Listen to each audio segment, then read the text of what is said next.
Okay जी, अस्सलाम वालेकुम। I hope कि आप सब खैर खैरियत से होंगे। First of all kindly let me know कि मेरी आवाज़ आ रही है आप लोगों को एंड क्लियर आ रही है, कोई ग्लिच वगैरह हो तो। Okay, thank you so much. अच्छा, आज का लेक्चर जो है वो स्टार्ट करते हैं। We have like waited for 5 minutes so that maximum of you can join. ठीक है, those who really want to join वो जो है वो ज्वाइन कर चुके हैं। सो आज का लेक्चर जो है वो स्टार्ट करते हैं। First of all let me share my screen ताकि आप लोगों को स्लाइड्स दिख जाए और समझ में आ सके।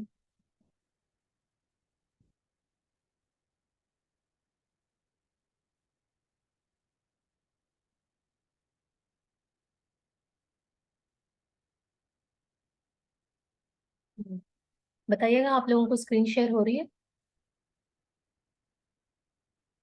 Okay, thank you. अच्छा जी, आज जो है आज हमारा है इंटर्नशिप का lecture number 5, again going to be very important. ठीक है, इसके अंदर मैं कुछ बातें आपको ऐसी बताऊंगी जो मेजोरिटी ऑफ द स्टूडेंट्स जो है वो मिस्टेक करते हैं और उसकी वजह से उनको काफी बड़ा नुकसान भी उठाना पड़ता है। सही है। अच्छा, अभी तक हम लोग जो है वो स्टेप वाइज चल रहे थे। लाइक हमारा सबसे पहला सेशन जो था it was about like basic के what is wholesale and you know the benefits and everything, and इसके अलावा जो है वो मैनुअली आपको किस तरीके से प्रोडक्ट्स को फाइंड आउट करना होता है। That manual hunting is actually helpful in finding out the products for online arbitrage. Like seller sniping का मेथड एक बहुत ही अच्छा मेथड है, बहुत अच्छी टेक्निक है जो कि आपके साथ शेयर की गई थी उसके थ्रू। देन जब आपका होराइजन वगैरह इंक्रीज हुआ था देन वी मूव टुवर्ड्स कीपा। कीपा ताकि स्टार्ट में ही नहीं, बिकॉज बहुत से स्टूडेंट्स जो हैं वो दो के इट्स एन इंटर्नशिप प्रोग्राम, लेकिन फिर भी कुछ स्टूडेंट्स बहुत न्यूबी लेवल पे होते हैं, उन्हें नहीं पता होता। देन हम कीपा की तरफ मूव किए थे। फिर जब हमें प्रोडक्ट का एनालिसिस करना आ गया था which is again the very important aspect of any model, दो इट इज होलसेल है लेकिन अगर कोई भी और मॉडल हो तब भी। फिर उसके बाद हमने मूव किया था उसकी सोर्सिंग की तरफ कि अब होलसेल मॉडल में जो है वो सोर्सिंग किस तरीके से की जाती है। सो उसके लिए हमें ब्रांड्स और डिस्ट्रीब्यूटर्स का जो है वो डाटा कलेक्ट करना होता है, वो किस तरीके से किया जाता है, वेबसाइट रीडिंग क्या होती है, कौन कौन से पैरामीटर्स आपको चेक करने हैं, किस तरीके से डाटा शीट बनाई जाती है, कौन सी कॉन्टेक्ट डिटेल्स लेनी है, कैसे पुट करनी है, वो सब हमने किया था। Then we move towards the part कि अब हमने जो है वो डाटा बना लिया है तो उसको कांटेक्ट किस तरीके से करना है, जो कि सबसे ज्यादा मेन एस्पेक्ट है इस इंटर्नशिप का, जो कि आपको कोर्सेज में भी नहीं बताया जाता है कि आपने उनसे कांटेक्ट कैसे करना है, कैसे कैटलॉग लेना है। The main part was the calling section कि आपने कॉल्स किस तरीके से करनी होती हैं और अप्रूवल्स किस तरीके से लेने होते हैं, कौन से क्वेश्चंस है जो कि आपने पूछने होते हैं। ठीक है, सो यहाँ तक you can say this thing कि आप लोग ऑलमोस्ट इसका जो मेजर चंक है, मेजर पार्ट है होलसेल मॉडल का, वो आप लोग सीख चुके हैं, जो कि ऊपर ऊपर की मेन चीजें हैं। ठीक है, जो मेन एलिमेंट्स हैं इसके। सॉरी। अच्छा, इसके बाद हम आगे जो है वो फर्दर मूव करते हैं। हमारी सोर्सिंग हो गई। ठीक है, हमने उनको कॉल्स कर ली, मेल्स कर ली, जो टिप्स एंड ट्रिक्स होती हैं, जो गलतियां आपने अवॉइड करनी है, ईच एंड एवरीथिंग वो हो गया। अब जो हम लोग मूव करेंगे, क्योंकि आप लोगों ने सोर्सिंग की है तो डेफिनेटली आपके पास कुछ कैटलॉग्स वगैरह भी आ गए होंगे। उसको आप स्कैन अनलिमिटेड के थ्रू जो है वो स्कैन कर लेते हैं। स्कैन करने के बाद अब आपने जो है वो उसमें से प्रोडक्ट्स को फाइनल करना है। एनालिसिस आपको आता है। अब जो मेन पार्ट है वो है प्रॉफिट कैलकुलेशन का, कि आपने जो है वो प्रॉफिट किस तरीके से निकालना है, क्योंकि कोई भी बिजनेस है उसके अंदर ऑब्वियस सी बात है मेन चीज इज प्रॉफिट। सही है, क्योंकि आप बिना प्रॉफिट के तो लाइक प्रॉफिट के लिए ही आप कोई भी बिजनेस स्टार्ट करते हैं। सही है, तो आज का लेक्चर जो है वो प्रॉफिट कैलकुलेशन के हवाले से होगा कि आपने अमेजोन होलसेल के मॉडल में प्रॉफिट को किस तरीके से कैलकुलेट करना है, कौन से पॉइंट्स हैं जिनको आपने कंसिडर करना है और कौन सी ऐसी चीजें हैं जिनको आपने अवॉइड करना है, वो मिस्टेक्स को, वो कौन सी मिस्टेक्स हैं जिनको आपने अवॉइड करना है जिसकी वजह से आपको जो है वो नुकसान होता है। ठीक हो गया। अच्छा, सो मैं आप लोगों को पहले जो है वो चीजें बता देती हूँ, उसके बाद मैं आपको करके दिखा दूंगी कि बेसिकली आपने कैसे प्रॉफिट कैलकुलेट करना है, किस ऐप के थ्रू करना है, किस कैलकुलेटर के थ्रू करना है, so that you can get the clarity of things. Most important thing is you calculate profit on 90 days average price. You can see 90 days average price through Keepa. Make sure to multiply the cost of product with number of packs selling on Amazon. Reason, if you calculate at current price, might be possible price drops in future and may affect your profit. अब देखें, जब हमारा कीपा का lecture हुआ था तब भी मैंने आपको बताया था कि कीपा के अंदर आप कहाँ पे 90 डेज की एवरेज प्राइस को जो है वो देख सकते हैं, और जहाँ पे आप करंट प्राइस देखते हैं वहीं पे आपके पास 90 डेज एवरेज प्राइस होती है। एंड बैक देन जब हमारा वो लेक्चर था, आई टोल्ड यू गाइस कि मैं आप लोगों को बताऊंगी इसकी क्या इंपॉर्टेंस है, क्यों हम 90 डेज की एवरेज प्राइस देखते हैं। देखें, जब भी आप प्रॉफिट कैलकुलेट करें किसी भी प्रोडक्ट का, आपने अब इस बात का ख्याल रखना है, स्टूडेंट्स क्या करते हैं, वो देखते हैं कि करंट प्राइस ये है, बस ठीक है, इसी के ऊपर प्रॉफिट निकाल लो, क्योंकि जाहिर है आप जब एफबीआई रेवेन्यू कैलकुलेटर पे जाके एसएन लगाते हैं, वो आपको करंट प्राइस, यानी करंट का मतलब जिसके पास भी बाय बॉक्स होता है वो आपको प्राइस दिखाता है, आप उसके बाद प्रॉफिट कैलकुलेट करके अपनी इन्वेंट्री को ऑर्डर कर लेते हैं। आपने ऐसा नहीं करना है, सही है। प्रॉफिट कैलकुलेशन में प्रॉफिट कैलकुलेट करने से पहले कौन सी प्राइस आपने सिलेक्ट करनी है, इसका आपने बहुत ही लाइक गौर से आपने इस चीज को चेक करना है कि आपको किस प्राइस पे प्रॉफिट कैलकुलेट करके आगे मूव करना है। अब पहली चीज तो ये है कि हम 90 डेज की एवरेज प्राइस को किस लिए कंसिडर करते हैं। 90 डेज का मतलब ये होता है कि वो प्राइस आपको ये आइडिया देती है कि 3 महीने में, तकरीबन 3 महीने में, यानी 90 डेज में ये प्रोडक्ट किस प्राइस के ऊपर सबसे ज्यादा सेल हुई है, तो आप उसके ऊपर प्रॉफिट निकालते हैं, ठीक है। दूसरी चीज आपने एक ये देखनी है कि जब आप बाय बॉक्स की रोटेशन देखें, वहां पे चेक करें कि कौन सी ऐसी प्राइस है जिसके ऊपर बाय बॉक्स बहुत ज्यादा रोटेट हुआ है। क्यों? क्योंकि देखें समटाइम्स कंडीशन ये होती है कि आपके पास जो करंट प्राइस उस टाइम अमेजोन के पेज पे शो हो रही है, फॉर एग्जाम्पल वो $20 है, लेकिन जिस प्राइस के ऊपर बहुत ज्यादा बाय बॉक्स रोटेट हुआ है वो 15 है। अब किसी भी वजह से $20 की प्राइस जिस बंदे ने हाई लगाई हुई थी, उसको उस टाइम पे फॉर एग्जाम्पल बाय बॉक्स चला गया, आपने भी उसके ऊपर प्रॉफिट निकाल लिया और इन्वेंट्री मंगवा ली। अब जब आप लैंड किए हैं, आपकी इन्वेंट्री आ गई, तो आपको पता लगा कि बाय बॉक्स तो 15 के ऊपर रोटेट हो रहा है, मुझे अपनी प्राइस को ड्रॉप करना पड़ेगा, और जब आप 20 से 15 पाएंगे तो आपके पास बचेगा ही क्या, आपके पास कुछ भी नहीं बचेगा। इसलिए प्रॉफिट कैलकुलेशन में कोशिश ये करें जो प्राइस चल रही है उससे भी $2 नीचे की प्राइस पे आप प्रॉफिट निकालें, यानी कम पे निकालें। क्यों? ताकि कल को जब आप जाएं, आपको अगर बाय बॉक्स विन करने के लिए थोड़ी सी प्राइस नीचे करनी पड़े, आपको कोई मसला ना हो, और अगर हाई पे बेचना पड़े तो ऑब्वियस बात है आपका प्रॉफिट तो इंक्रीज होगा ही। सही है। So this is the main reason behind this thing कि आपने 90 डेज एवरेज प्राइस देखनी है, वो प्राइस देखनी है जिसके ऊपर बाय बॉक्स बहुत ज्यादा रोटेट हो रहा है, और हमेशा थोड़ी सी कम प्राइस जो होती है, लो प्राइस होती है, उसी के ऊपर प्रॉफिट निकालें। ये वाला रिस्क मत लें, स्पेशली अगर आपकी इन्वेंट्री बहुत ज्यादा है, कि आपने बस अच्छा अच्छा देख लिया कि ये हाई प्राइस है, इसके ऊपर प्रॉफिट आ रहा है, बस वाह वाह मुझे प्रोडक्ट मिल गई, और आपने कर लिया, आपने आगे जाके बाय बॉक्स भी विन करना है। एंड बाय बॉक्स विनिंग के ऊपर जो है वो एक वीडियो भी शेयर की थी, इसके अलावा आपको बताया भी था कि बाय बॉक्स विन करने के 12 से 18 पैरामीटर्स हैं, जिनमें से सबसे मेन चीज जिसके ऊपर सेलर्स खेलते हैं वो प्राइस का फैक्टर है। एक एक सेंट ऊपर नीचे करके आप बाय बॉक्स को विन करते हैं या लूज करते हैं, सही है। तो इस चीज का जो है ना वो आपने लाजमी तौर से ख्याल करना है। अब मुझे आप ये बताएं कि आप लोगों को यहाँ तक बात समझ में आई है, ताकि मैं अगले पॉइंट पे जाऊं, जो कि अगेन एक ऐसा पॉइंट है जिसके ऊपर majority of the students mistake करते हैं, और शायद हो सकता है अभी तक आप में से भी बहुत से स्टूडेंट्स कर रहे हैं। क्लियर है? तो ये गलती आपने नहीं करनी, ठीक है, बिल्कुल भी नहीं करनी। हमेशा कम प्राइस के ऊपर ही प्रॉफिट निकालें। अब आ जाते हैं थर्ड पॉइंट, विच इज एक मिनट।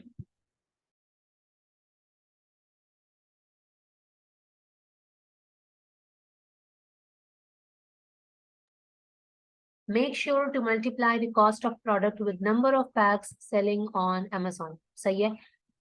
यस, आप लोएस्ट प्राइस के ऊपर भी कैलकुलेट कर सकते हो, और सबसे लोएस्ट पे अगर आपके पास प्रॉफिट आ रहा है, दैट मीन्स कि आप बहुत लकी हैं। क्यों? क्योंकि आपको पता है कि इतने कम प्राइस में मेरे पास इतना अच्छा प्रॉफिट बच रहा है, कल को आप जाएंगे, आप आराम से ऊपर प्राइस कर सकते हैं, प्रॉफिट अपना और इंक्रीज कर सकते हैं। सही है। नहीं, 1 सेंट नहीं कम करना आपने सेलिंग प्राइस से, आपने ये देखना है 1 सेंट नहीं, कम से कम भी आप $2 तो कम करें ना। वो तो बाय बॉक्स विनिंग की आपको मैं बता रही हूँ कि वहां पे 1 सेंट ऊपर नीचे आप कर लेते हो तो भी फर्क आ जाता है, आपको बाय बॉक्स मिल जाता है। Yes Ayesha, yes, safe side पे ही हमेशा खेलना चाहिए। अच्छा, अब ये जो पॉइंट है ना, इसको भी समझना बहुत ज्यादा जरूरी है। यहाँ पे क्या बात की जा रही है, देखें, अपने दिमाग में एक बात रख लें और इस बात का ख्याल रखें, जब भी आप डिस्ट्रीब्यूटर के पास जाते हैं और वो आपको कोई भी कैटलॉग देता है, वो 99.99%, ठीक है, इतनी मरतबा लाइक ऐसा ही होता है, 99.99% ऑफ द टाइम जो डिस्ट्रीब्यूटर ने आपको प्राइस दी होती है वो इंडिविजुअल प्रोडक्ट की होती है। सही है। फॉर एग्जाम्पल आप उसके पास गए हैं, उसने आपको कैटलॉग दिया है, उसके अंदर जो है वो एक लिपस्टिक की प्राइस है, सही है, और उसने लिपस्टिक की प्राइस जो दी हुई है वो $5 दी हुई है। इसका मतलब ये कि एक लिपस्टिक की प्राइस $5 है। अब आप Amazon पे जा रहे हैं, आपका जो एसएन है, उस एसएन के ऊपर उस लिपस्टिक के 3 पैक्स जो है, 3 पैक्स की फॉर्म में वो सेल हो रही है, यानी एक बॉक्स है उसके अंदर 3 लिपस्टिक्स कस्टमर तक जानी चाहिए। अब आपने जब डिस्ट्रीब्यूटर से लिया ना, उसने आपको $5 में एक लिपस्टिक दी है, नॉट फ्री, सही है। और अब यहाँ पे ये चीज आ जाती है कि जो डिस्ट्रीब्यूटर है ना, उसको इस बात से कोई गर्ज नहीं है कि आप कहाँ जाके सेलिंग करने वाले हैं। उसको नहीं पता आपने अमेजोन पे करनी है, कहाँ करनी है। अमेजोन पे जाके आपका एसइन कौन सा है, आपकी लिस्टिंग कौन सी है, सही है। सेम लिपस्टिक लिपस्टिक जो है उसकी बहुत सारे एसेंस हो सकते हैं और बहुत सारी लिस्टिंग्स हो सकती हैं, लेकिन आपका जो एसिन है उसके ऊपर वो पैक ऑफ 3 में सेल होगी है। अब आपने जब प्रॉफिट कैलकुलेट करना है तो आपकी जो कॉस्ट है यानी कि $5, उसको आपको 3 से मल्टीप्लाई करना पड़ेगा, जो कि $15 बन जाएगी। उसके बाद आपने उसका प्रॉफिट निकालना है। बात समझ में आ रही है? क्यों? क्योंकि देखें, जब आप जाएंगे एक लाइक आपकी प्रोडक्ट कस्टमर के पास जाएगी, वो एक पैक की फॉर्म में जाएगी। आपने डिस्ट्रीब्यूटर से इन्वेंट्री उठाई, सही है। डिस्ट्रीब्यूटर से इन्वेंट्री लेने के बाद आपने प्रेप सेंटर में भेजी, प्रेप सेंटर वाले को बोला कि 3 लिपस्टिक्स को जो है वो मर्ज करके एक पैक बना दो। और पैक बनाने के बाद जो है वो आगे फिर आप कस्टमर को डिलीवर करेंगे। आपके कस्टमर के पास जो एक जाएगा।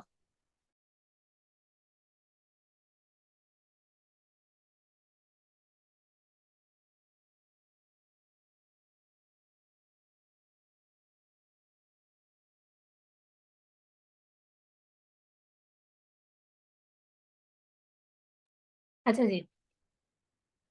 So where were we. हम्म। आपके कस्टमर के पास जब प्रोडक्ट जाएगी, ठीक है, वो पैक ऑफ 3 बन के जाएगी। यानी आपने 3 लिपस्टिक्स का एक पैक बना लिया और वो पैक आपके एक कस्टमर के पास जाने वाला है, यानी वो आपकी 3 लिपस्टिक्स मिलके आपका एक यूनिट बन गया है, एक प्रोडक्ट बन गई है। तो आपने प्रॉफिट कैलकुलेट करते हुए लाजमी तौर से 5 को 3 से मल्टीप्लाई करना है, यानी कि आपको वो पूरी एक प्रोडक्ट जो है वो $15 में पड़ेगी जब वो एक कस्टमर तक पहुंचेगी। सही है। अब यहाँ पे पता है क्या होता है, आपके पास भी कैटलॉग्स आए हुए होंगे, बहुत सी प्रोडक्ट्स ऐसी होती हैं कि ना उनमें डिस्ट्रीब्यूटर ने काफी कम प्राइस दी हुई होती है। बंदा कहता है ये तो काफी कम प्राइस की है, और जब आप देखते हैं अमेजोन के ऊपर तो वो काफी हाई प्राइस के ऊपर सेल हो रही होती है। और स्टूडेंट्स क्या करते हैं, प्रॉफिट कैलकुलेट कर लेते हैं। अब उसमें प्रॉफिट भी बहुत अच्छा आ रहा होता है। अब वो ये नहीं देखते कि वो product most of the cases ऐसा ही होता है जो डिस्ट्रीब्यूटर के पास आपको बहुत कम प्राइस में मिल रही होती है, समटाइम्स कुछ सेंट्स में होती है, वो आपके पास अमेजोन के ऊपर जो है ना वो पैक की फॉर्म में सेल हो रही होती है। आपने उसको मल्टीप्लाई करना होता है नंबर ऑफ पैक्स के साथ, या नंबर जो भी क्वांटिटी है प्रोडक्ट की, फिर प्रॉफिट निकालना है। फिर जाके आपको पता लगता है कि आपके पास प्रॉफिट बचा है या नहीं बचा है। And in most of the cases pack वाली प्रोडक्ट्स के अंदर कुछ खास बचता भी नहीं है, सही है। जब स्टूडेंट्स नहीं मल्टीप्लाई करते तो उनके पास इतना ज्यादा प्रॉफिट बच रहा होता है, और वो इन्वेंट्री को मंगवा भी लेते हैं। जब मंगवाते हैं तो फिर पता लगता है इसके तो हमें पैक बनाने हैं, और हमें तो एक प्रोडक्ट ही $15 में पड़ गई है, तो हम कस्टमर को 20 में बेचेंगे तो हमारे पास बचेगा ही क्या। हम तो नेगेटिव में जा रहे हैं। सही है। इसलिए हमेशा आपने देखना है कि अमेजोन के ऊपर वो प्रोडक्ट कितने पैक में सेल हो रही है, उसके बाद अपनी कॉस्ट को मल्टीप्लाई करें। और इस चीज को अगर आपको ये डाउट हो रहा है कि नहीं जो डिस्ट्रीब्यूटर ने प्राइस दी हुई है वो पैक की प्राइस है, सिंपल उसको कॉल करें या उसको मेल करें और उससे कंफर्म करें कि आपकी शीट में जो प्राइस है वो इंडिविजुअल यूनिट्स की प्राइस है या फिर प्रोडक्ट की प्राइस है, वो पैक की है। हमेशा इंडिविजुअल की होती है, क्योंकि उसको नहीं पता आपने कहाँ जाके बेचनी है, आपने वॉलमार्ट पे बेचनी है या ईबे पे या अमेजोन पे, और उसके कितने पैक बना के आपने सेल करने हैं, ये तो सेलर के ऊपर डिपेंड करता है। सही है। तो ये वाली मिस्टेक आपने नहीं करनी। अब बताएं, ये चीज आपको समझ में आई?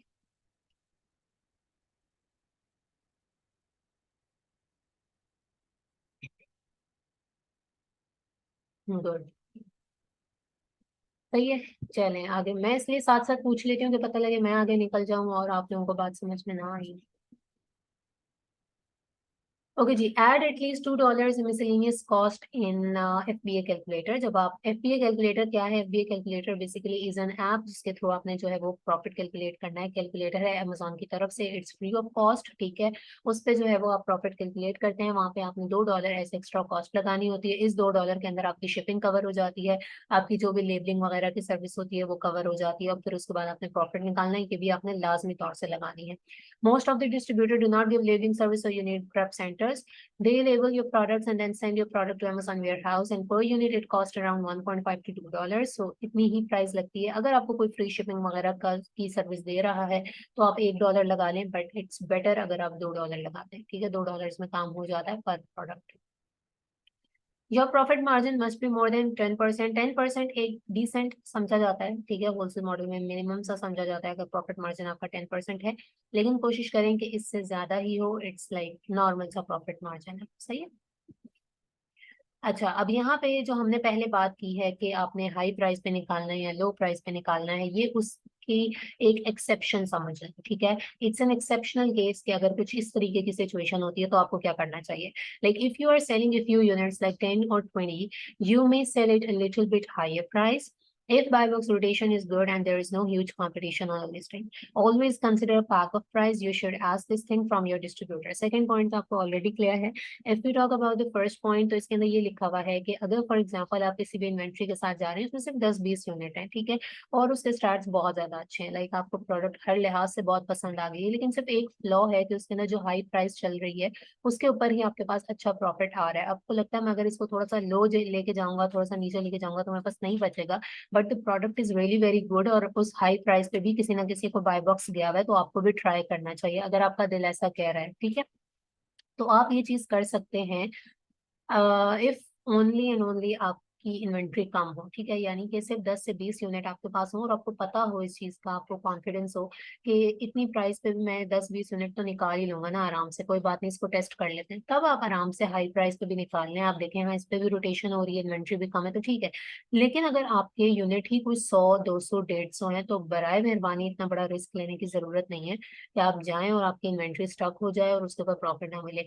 I have like plenty of cases, ठीक है, जिसमें क्लाइंट्स ने, क्लाइंट्स इन सेंस वो लोग जो खुद से अपने अकाउंट रन करते हैं या पहले किसी बीए को दिया हुआ होता है, वो बाद में रो के आ रहे होते हैं कि हमारी इतनी इन्वेंट्री जो है वो पड़ी ही है, वो नहीं हो रही सेल। ऐसे ऐसे भी बीएस ने काम किए हुए होते हैं स्टूडेंट्स ने कि उन्होंने क्लाइंट्स के अकाउंट के ऊपर जो है वो मैप पॉलिसी की प्रोडक्ट्स लगा दी होती हैं, उनको हाई प्राइस के ऊपर प्रॉफिट निकाल के बता देते हैं, फिर कुछ क्लाइंट्स भी इतने शरीफ होते हैं कि उन्हें पता नहीं लगता, और वो जो है वो जब इन्वेंट्री पहुंच जाती है उसके बाद पता लगता है वहां पे तो बड़ी स्ट्रिक्ट किस्म की मैप पॉलिसी फॉलो हो रही है और मैप पॉलिसी पे हमारे पास प्रॉफिट ही नहीं है या फिर बिल्कुल ही बेयर मिनिमम किस्म का प्रॉफिट है। फिर लिस्टिंग के ऊपर कंपटीशन भी इतना कर ज्यादा होता है कि सब एक प्राइस लगा के बैठे हुए, रोटेशन भी अच्छी नहीं हो रही है। सही है, तो at the end of the day क्या करना पड़ता है कि इन्वेंट्री को लिक्विडेट करना पड़ता है जिसके ऊपर आपके पास कुछ भी नहीं बचता।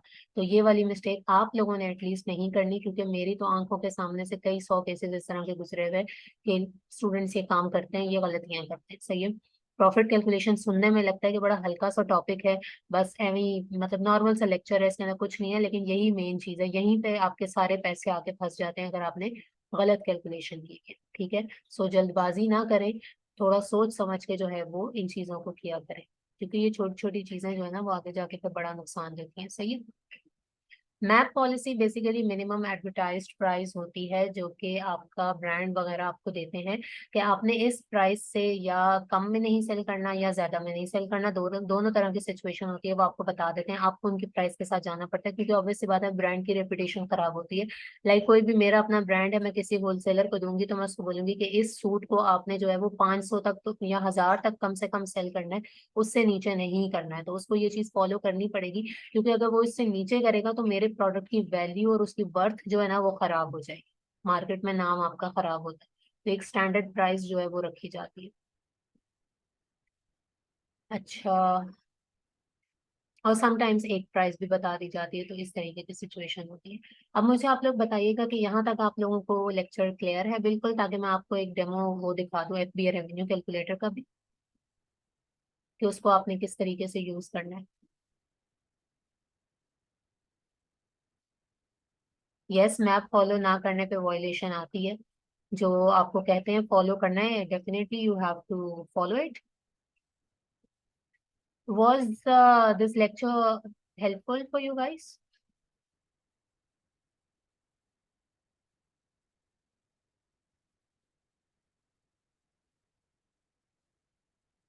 Okay, thank you so much. अब आगे मूव करते हैं, ठीक है। Only 35 people are here, by the way. I don't know if people are not serious with their career opportunities or what, because I am very much like जो commitment है वो commitment है, ठीक है। अगर यहाँ पे 10 स्टूडेंट्स भी होते हैं सो आई डोंट माइंड, क्योंकि मैंने लाइक हम लोगों ने बोला हुआ है कि these are the days and these are the lecture timings. It doesn't matter at all if you are a paid student or if you are a internship student, जो कमिटमेंट है दैट इज द कमिटमेंट। हमने basically start भी free किया था, the course was the initiative again due to the demand of students, और वो आज अल्हम्दुलिल्लाह खुश भी है। बैच 1 अभी अभी रिसेंटली कंप्लीट हुआ है, so that was again due to the demand of students, ठीक है। अच्छा, एक और अनाउंसमेंट ये भी थी, वैसे तो आप लोगों ने जो है वो there are some of them have joined the course and they are, अभी तक तो अल्हम्दुलिल्लाह everybody is satisfied क्योंकि बैच वन अभी recently ही खत्म हुआ है. So we are also very much like you can say glad or feeling happy कि जो चीज सोची थी वैसी ही मुकम्मल हुई है, because it took us a very long time to design things in a way, क्योंकि it's not that easy. इतनी नॉलेज को कंपोज करके, भले ये इंटर्नशिप की स्लाइड्स हो, अभी आप लोगों को कितना सिंपल लग रहा है क्योंकि वो इतने सिंपल अल्फाज में लिखा हुआ है. ठीक है, आप पढ़ रहे हैं, आपको फौरन समझ में आ रही है चीज, लेकिन ये बहुत स्कैटर्ड वे में होता है. इसको इस तरीके से कंपोज करके एक चीज में लाना, it's an art and it's a very time taking process. For example, आप लोगों को अगर यही कोई इस तरीके का मैं असाइनमेंट दे दूं तो आप लोगों को शायद 4 दिन लग जाएंगे उसको इस तरीके से लिखने में. फिर आपके माइंड में ये चीज भी होती है कि जो मेरे सामने बैठा हुआ स्टूडेंट है वो बिल्कुल न्यूबी है, वो मेरे लेवल पे नहीं है. सही है, वो मेरी बातों को नहीं उस तरीके से समझ पाएगा. सो आपको चीज उस तरीके से डिजाइन करनी पड़ती है, फिर उसको थोड़ा सा इंटरेस्टिंग रखना पड़ता है, उसको लाइवली रखना पड़ता है. So it's a very hectic task. ठीक है. अच्छा, बाय द वे एक और चीज ये है कि हाँ, आप लोग इंटर्नशिप वाले हैं, अभी Shopify internship is like on the way. ठीक है, इन पाइपलाइन है. और उसमें भी इसलिए टाइम लग रहा है because I am personally designing this thing, तो मेरा उसमें भी बहुत ज्यादा टाइम जाता है, क्योंकि उसको डिजाइन करने में भी I have designed it in a very well manner by the way. And I don't know, ये आप लोग बताएंगे कि आप लोगों को वो पसंद आएगी या नहीं आएगी, बट सून इनफ जो है वो हमारा वेबसाइट डेवलपमेंट भी आ रहा है और शॉपिफाई भी आ रहा है, क्योंकि दोनों की रिक्वेस्ट भी बहुत ज्यादा थी और डिमांड भी बहुत ज्यादा थी. सो इंशाल्लाह you all will gonna enjoy that. अभी आपके लेक्चर्स हैं. ठीक है. अभी 2 लेक्चर्स, हाँ एक और इम्पोर्टेंट चीज, 2 लेक्चर्स आप लोगों के अभी आप लोगों के साथ जो है वो शेयर होंगे. ठीक है, वो जो 2 लेक्चर्स शेयर होंगे बेसिकली वो होगा, एक आपके साथ शिपमेंट प्लान और एक होगा हाउ टू क्रिएट लिस्टिंग. ठीक है, इन दोनों के लेक्चर्स जो हैं, जस्ट 1 मिनट प्लीज.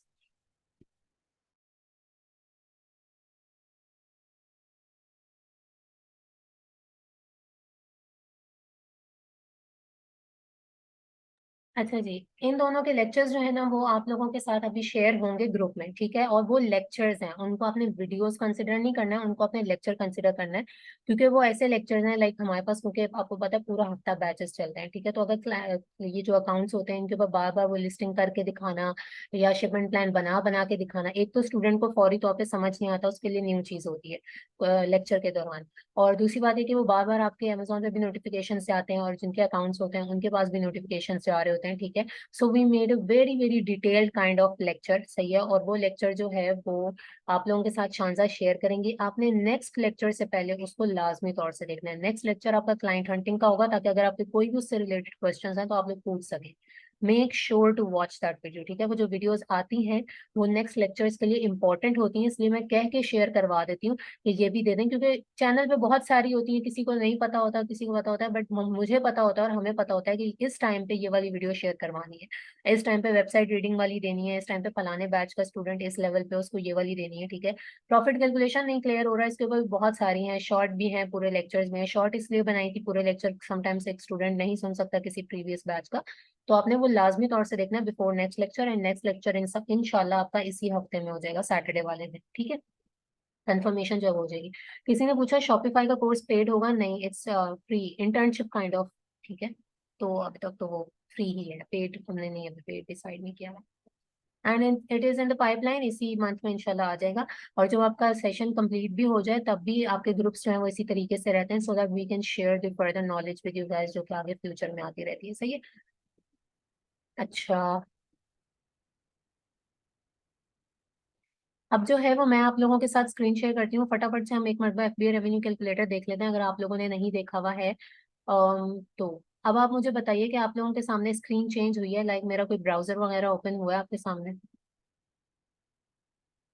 नहीं हुआ? अनीला असगर, यस आप ज्वाइन कर सकते हैं. शॉपिफाई की ऑब्वियसली अनाउंसमेंट होगी, आपके ग्रुप में आएगी, तो आप लोगों को पता लग जाएगा किस तरीके से ज्वाइन करना है. डोंट वरी एट ऑल, जो ग्रुप्स में है उन तक हर नॉलेज सबसे पहले उन तक इनको जाती है. अच्छा, नहीं शेयर हुई है, अभी हो जाएगी.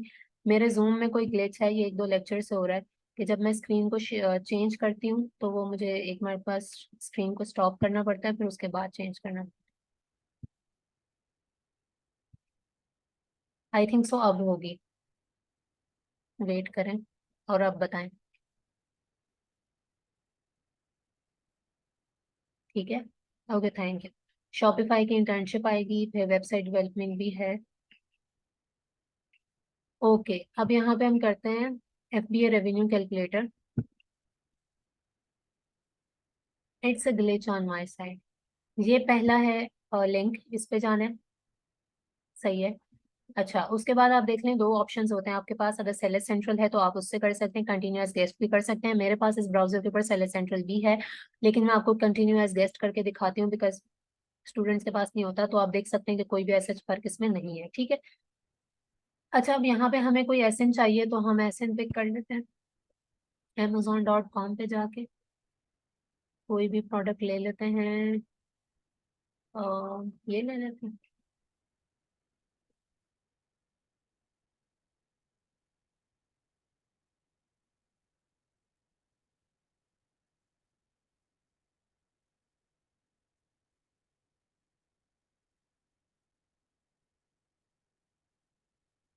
एसएन किधर है?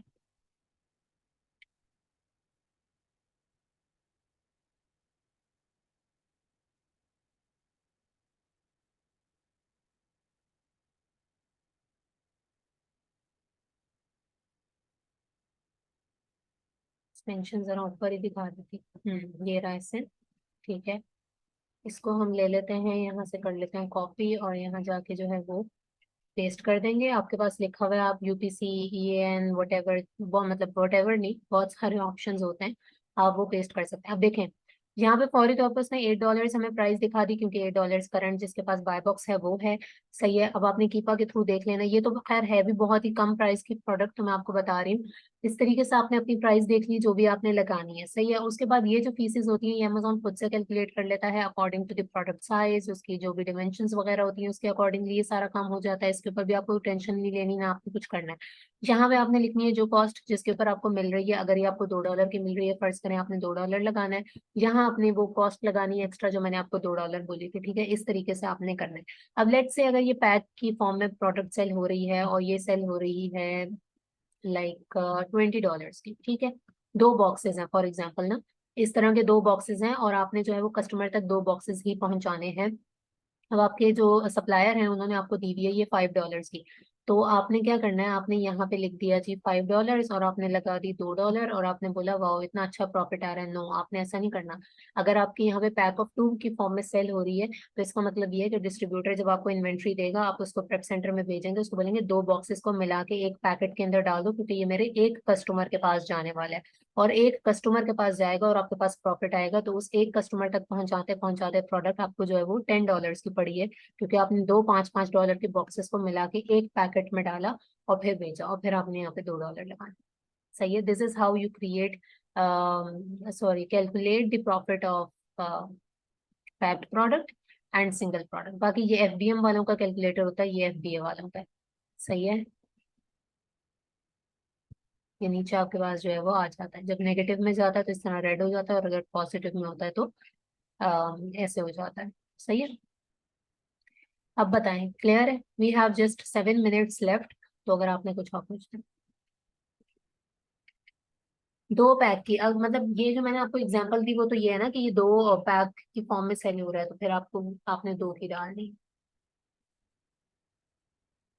ठीक है।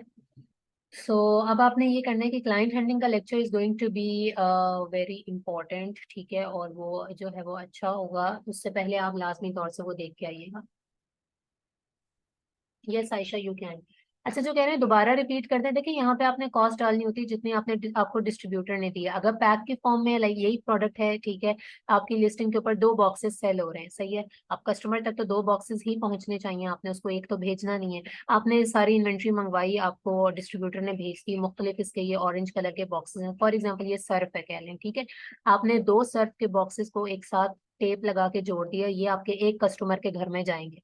अब जब आपने वो दो बॉक्सेस एक साथ जोड़े हैं ना, तो एक बॉक्स $5 का था, एक और $5 का था, आपको वो $10 में पड़ गए हैं। अब आपने वो कस्टमर तक पहुंचाने हैं, $20 के आप सेल करेंगे, जो भी आपके पास प्रॉफिट बचेगा। सही है। तो इसका मतलब ये है कि कॉस्ट, यानी कॉस्ट का मतलब ये होता है कि आपको कितने में वो चीज पड़ी है, जो आपने खरीदी बनाई जो भी किया उसका, तो वो आपके पास यहाँ पे $10 बन जाएगा।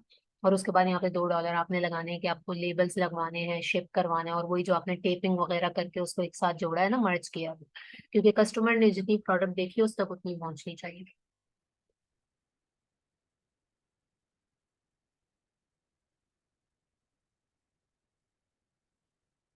हाँ, अवेलेबल होते हैं नाइमा, वेबसाइट के ऊपर अवेलेबल होते हैं प्रोडक्ट्स।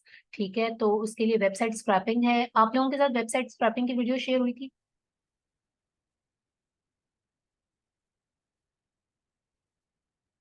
जी आयशा, क्वेश्चन ड्रॉप करें। अच्छा, फिर आप लोगों, कोई कह रहा है हाँ, कोई कह रहा है नो। तो वेबसाइट स्क्रैपिंग की वीडियो आज आप लोगों के साथ इंशाल्लाह शेयर हो जाएगी। पहले ये लेक्चर हो जाएगा so that most of you can see it, confuse ना हो, ताकि सबको पता लगे कि वेबसाइट स्क्रैपिंग में क्यों शेयर करवा रही हूँ। तो कल जो है वो इंशाल्लाह शेयर हो जाएगी। बहुत डिमांडेड किस्म की वीडियो थी वो, क्योंकि स्टूडेंट्स को नहीं पता था कि जो वो होती है वेबसाइट स्क्रैपिंग, ठीक है, वो कैसे की जाती है, क्योंकि बहुत से जो होते हैं डिस्ट्रीब्यूटर्स वो आपको वेबसाइट का बोल देते हैं। तो वो जो है वो शेयर हो जाएगी। हाँ, मैंने यहाँ पे कहा होगा ना, उसके बाद आगे मुझे बताना याद नहीं रहा होगा, इसलिए शेयर नहीं हुई होगी। आप लोग थोड़ा सा ना एक्सप्लोर किया करें। आप पता है क्या करें, देखें, क्योंकि अब ऑब्वियसली वो पहले पहले बनी थी तो वो साथ साथ जो जो बैचेस थे उनको चली गई थी। आपने यूट्यूब पे ना दो प्लेलिस्ट को फॉलो करना है, सही है, क्योंकि बहुत सी वीडियोस हम नहीं शेयर कर पाते, याद ही नहीं रहता कि कभी बनाई थी। एक है स्टूडेंट सपोर्ट सीरीज के नाम से कुछ इस तरीके से, ठीक है, उसमें बहुत शॉर्ट शॉर्ट अभी रिसेंट की। एक है मोस्ट डिमांडेड। जो मोस्ट डिमांडेड वाली है ना, वो आपने लाजमी देख लेनी है। उसके अंदर लेक्चर्स के अलावा जो इसके अंदर इस तरह के टॉपिक्स होते हैं, वेबसाइट स्क्रैपिंग है, what is buy box and how to win buy box, ठीक है, और इस तरीके से।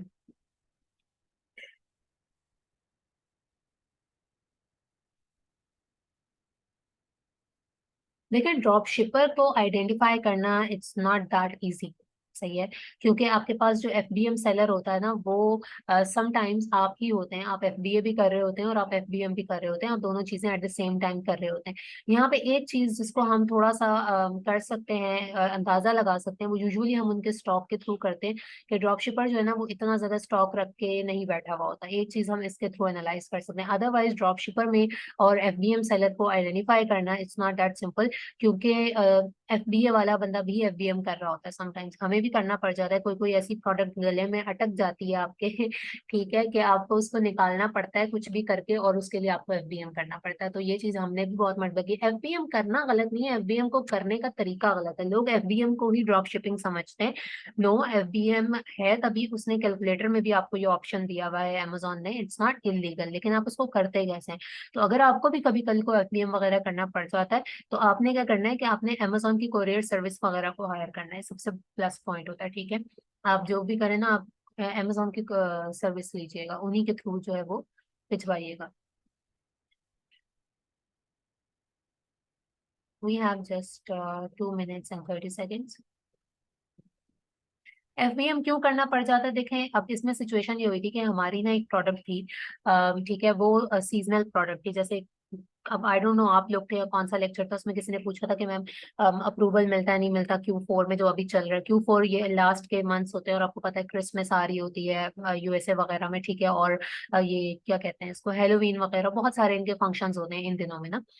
तो कुछ सीजनल प्रोडक्ट्स होती हैं, ट्रेंडी होती हैं, जैसे चॉकलेट्स वगैरह बहुत चलती हैं। तो हमारी एक चॉकलेट का बॉक्स था, ठीक है, वो that was the hot selling product, हमने बहुत सेल की थी, बहुत ज्यादा की थी वो, ठीक है, बेइंतहा वो बिकी थी, और उस पर बहुत अच्छा रेवेन्यू जनरेट हुआ था। अब वो चल रही है, चल रही है, चल रही है, वहाँ फरवरी मार्च तक तो जो है वो रहती है, सर्दी वगैरह सब कुछ सेट चल रहा है, एफबीए कर रहे हैं। लेकिन अचानक जब उसकी एक और नई इन्वेंट्री आती है, उसका बैच आया, तो पता लगा जी अमेजोन के ऊपर वो प्रोडक्ट नहीं लिस्ट हो रही। वो कह रहा है कि मौसम जो है वो समर का आ गया, तो आप इसको लिस्ट नहीं कर सकते, आप इसको नवंबर के बाद कर सकते हैं। अब वो चॉकलेट्स आ गई थी, खैर इतना भी समर तो नहीं था, लेकिन चले अमेजोन ने रिस्ट्रिक्ट कर दिया था, नहीं हो रहा था वो, ठीक है, नहीं लिस्ट हो रही थी, तो फिर हमने उसको मतलब एफबीए नहीं हो रही थी, क्योंकि ऑब्वियसली उनको ये था कि हम अपने वेयर हाउस में रखेंगे और ये खराब हो गया ना, और तो उसको फिर हमने एफबीएम कर लिया था। लेकिन ये कि हमारे पास वो अच्छी चलती हुई प्रोडक्ट थी, तो फौरी तौर पे एफबीएम में भी निकल गई। नहीं नहीं, गेटेड चेक करने से अमेजोन क्यों, आप इतनी सारी प्रोडक्ट्स अपने अकाउंट के ऊपर लगा के चेक करते हैं, कुछ गेटेड होती हैं, कुछ अनगेटेड होती हैं, कुछ भी नहीं होता। ये वीडियोस आज आपके साथ शेयर हो जाएंगी। अच्छा, we have just less than 1 minute, ठीक है, so it's about to and I think so कि this lecture would be helpful for you guys. अगर कोई कंफ्यूजन है, वॉच दिस वीडियो अगेन। जो मैं लेक्चर शेयर करवाऊंगी, make sure this thing to watch them, क्योंकि वो दोनों बहुत मेन होने वाले हैं। शिपिंग प्लान होगा उसके अंदर, और उसके अंदर हाउ टू क्रिएट लिस्टिंग होगा। वो दोनों आपने लाजमी देख लेने हैं before next lecture, so that if you have any kind of query तो आप जो है वो हमसे मुझसे जो है वो पूछ सकें, ठीक है। So best of luck and keep working, work hard, work smart, इंशाल्लाह यू विल सक्सीड।